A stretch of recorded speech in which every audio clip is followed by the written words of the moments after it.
Hello guys, I just would like to share with you kami dito sa Oregon kapag winter, ito ang buhay namin.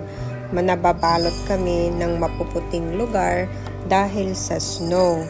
At alam nyo ba mga guys, ito ay first time kong mararanasan dito sa Oregon kasi this is the first year na mag-i-stay ako na makikita ko ang winter season dito.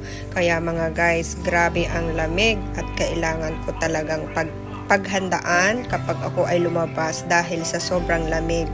At saka sa daan, kailangan mag-iingat ka dahil ito ay malapit sa sakuna. Kaya mga guys, laging ito ang aking iniisip noon na makarating sa snow. Pero look at me guys, dito na ako nakatira at ito na ang buhay ko sa winter time. Kaya mga guys, thank you so much for watching. I just want to share with you kung anong meron ako dito. Thank you. Bye-bye!